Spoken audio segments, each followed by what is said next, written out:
आज आप लोग देश के यहाँ आपके उत्तर प्रदेश स्टेट में भी लोकसभा के लिए हो रहे आम चुनाव में अपनी पार्टी के उम्मीदवारों के समर्थन में मुझे सुनने के लिए यहाँ इकट्ठा हुए हैं। तो उसके लिए मैं आप सभी लोगों का हार्दिक दिल से आभार प्रकट करती हूँ। वैसे आप लोगों को ये मालूम है कि हमारी पार्टी, वैसे आप लोगों को ये मालूम है कि हमारी पार्टी और भाग्य हुआ ये चुनाव कांग्रेस, बीजेपी व अन्य किसी भी विरोधी पार्टी तथा गठबंधन आदि के साथ मिलकर नहीं, बल्कि अकेले ही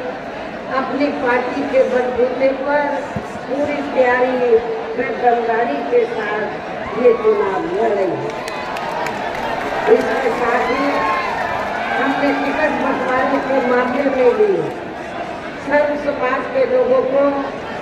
उचित भागीदारी दी, जिनको कामयाब बनाने के लिए अपनी पार्टी के लोग पूरे जी जान से लगे। और इस संबंध में मैं ये बताना चाहूँगी कि हमारी पार्टी ने खासकर आपके मैनपुरी लोकसभा की सीट से, इसके बगल में एटा लोकसभा की सीट से, फिरोजाबाद लोकसभा की सीट से, तो हमने जिनको भी चुनाव के मैदान में उतारा है, तो ये तीनों के तीनों उम्मीदवार अपने अपने क्षेत्रों में, और यहाँ मैनपुरी लोकसभा के उम्मीदवार जो यहाँ से चुनाव कर रहे हैं, तो ये किसी को जिताने या हराने के लिए नहीं, बल्कि खुद रिकॉर्ड तोड़ वोटों के अंतर से चुनाव जीतने के लिए या चुनाव के मैदान में विरोधी पार्टियां यहाँ प्रचार कर रही हैं मैनपुरी में कि बीएसपी तो किसी को जिताएगी, किसी को हराएगी, खुद जीतने वाली नहीं है। लेकिन उल्टा ही ना हो जाए।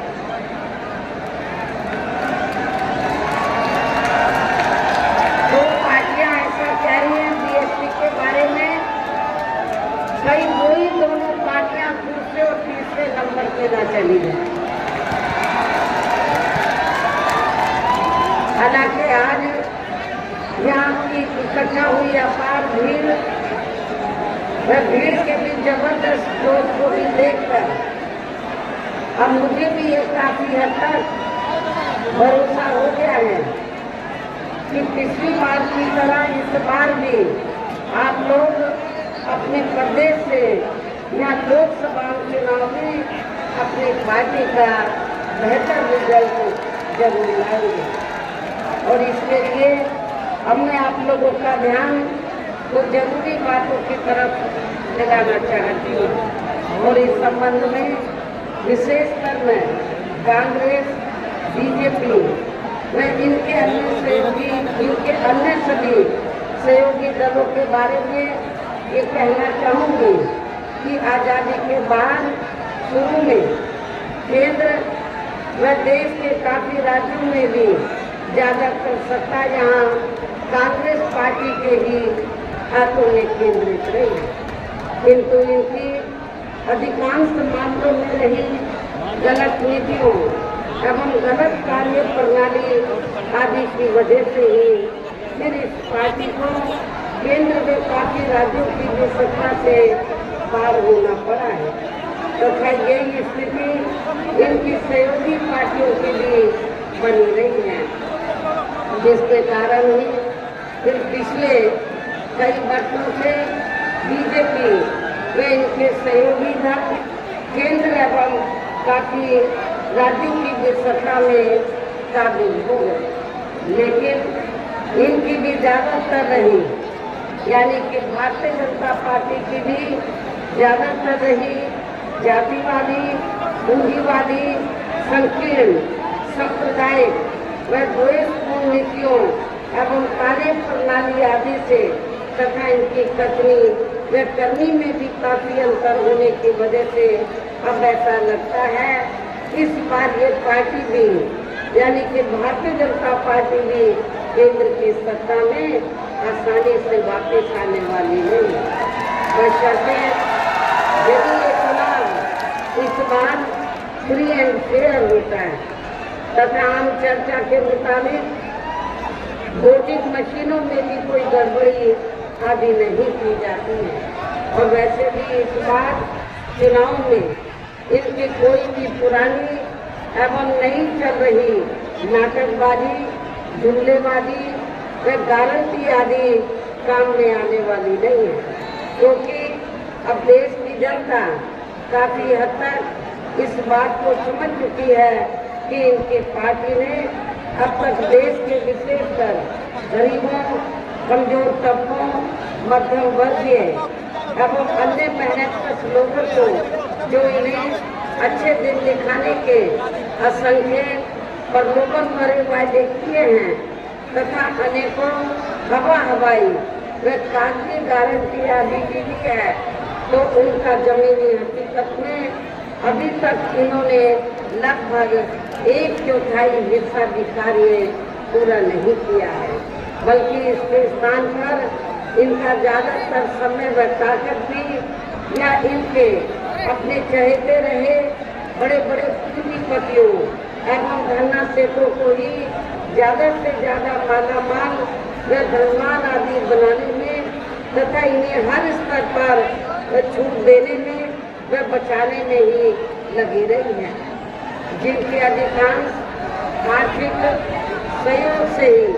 ये पार्टी व अन्य पार्टियां भी अपना संगठन चलाती हैं तथा चुनाव आदि भी लड़ती है, जिसका काफी कुछ खुलासा OBI रिपोर्ट से भी हो जाता है। इसके साथ ही अब ऐसा लगता है कि कांग्रेस पार्टी की तरह ही BJP ने भी केंद्र की तमाम सरकारी जांच एजेंसियों का ज्यादातर राजनीतिकरण ही कर दिया है। इसके अलावा देश के किसान वर्ग भी वर्तमान BJP की सरकार ने शुरू से ही अपनी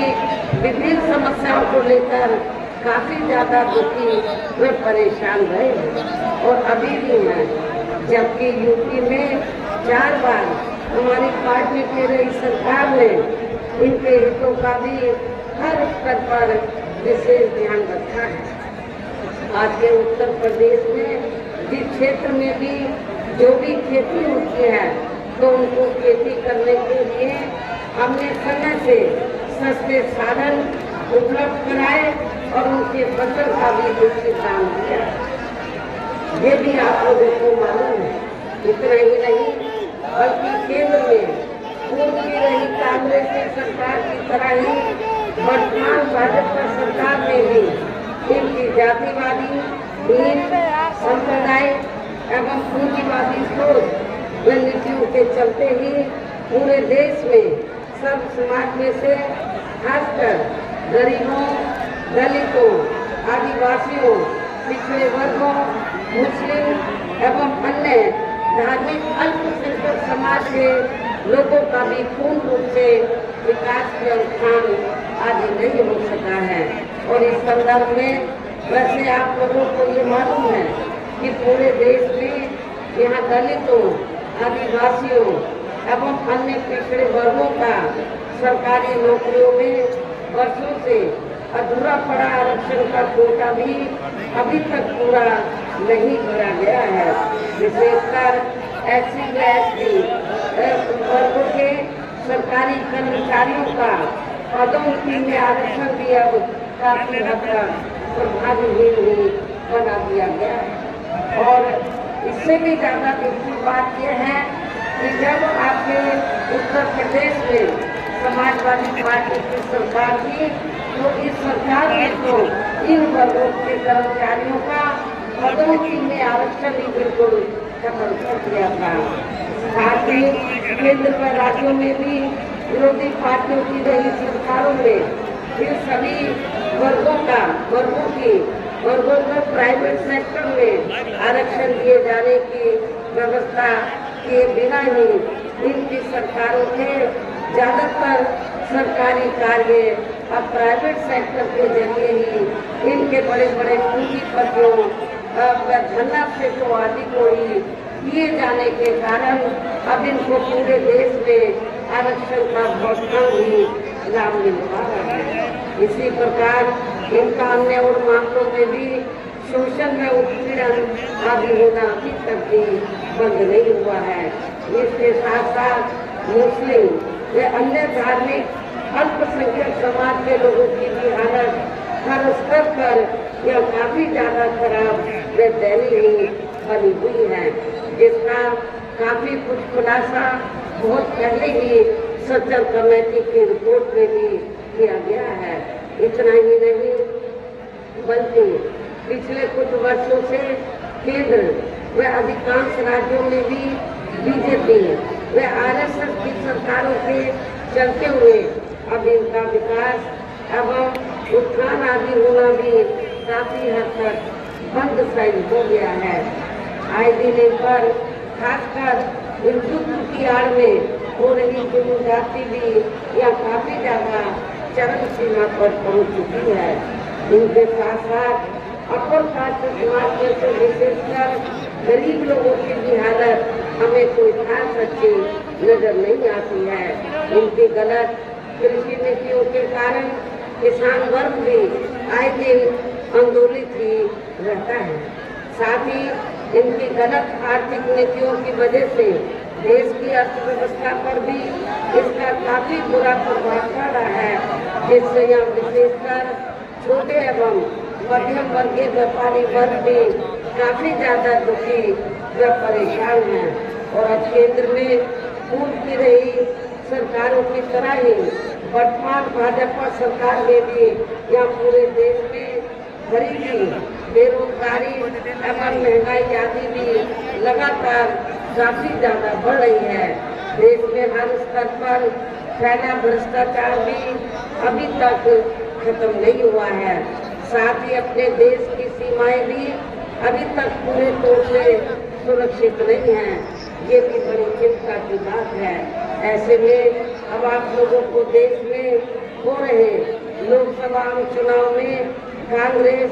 बीजेपी व इनकी सहयोगी पार्टियों को भी केंद्र की सत्ता में आने से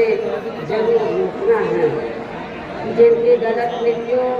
व गलत कार्य प्रणाली आदि को आप लोग काफी हद तक आजमा भी चुके हैं। ऐसी स्थिति में अब ये विरोधी पार्टियां इस चुनाव में भी किस्म किस्म के साम, दाम, दंड भेद आदि अनेकों हथकंडे इस्तेमाल करके केंद्र की सत्ता में आने की पूरी कोशिश में लगी है, जिनसे अपनी पार्टी के लोगों को हर स्तर पर काफी ज्यादा सावधान रहना है। और इस मामले में विरोधी पार्टियां अपने अपने पक्ष में हवा बनाने के लिए खासकर मीडिया, ओपिनियन पोल व सर्वे आदि का जो बड़े पैमाने पर इस्तेमाल कर रही है, तो उससे भी अपनी पार्टी के लोगों को बिल्कुल भी गुमराह नहीं होना है। इसके साथ ही विरोधी पार्टियों के विभिन्न रूपों में जारी किए गए इनके प्रलोभन भरे चुनावी घोषणा पत्रों एवं वायदोवादी के बहकावे में भी अपनी पार्टी के लोगों को कतई भी नहीं आना है। जिन्हें ये पार्टियां चुनाव खत्म होने के बाद ज्यादातर अमल में नहीं लाती हैं और अब जिन पर से देश की जनता का अधिकांश विश्वास ही उठ गया है। यही खास वजह है कि हमारी पार्टी किसी भी चुनाव में अपनी पार्टी का कोई भी चुनावी घोषणा पत्र आदि जारी नहीं करती है। वैसे भी हमारी पार्टी किसी भी मामले में कहने में बहुत कम बल्कि कार्य करके दिखाने में ही ज्यादा विश्वास रखती है। और इस बात का सबसे बड़ा सबूत ये है कि उत्तर प्रदेश में 4 बार हमारी पार्टी के नेतृत्व में रही सरकार ने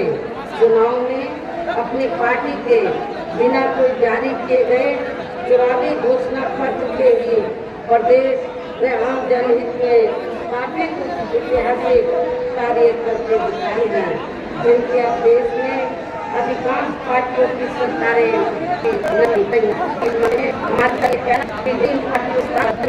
अपनी सलाह बनाना होगा। हमारी पार्टी सरकारों में देश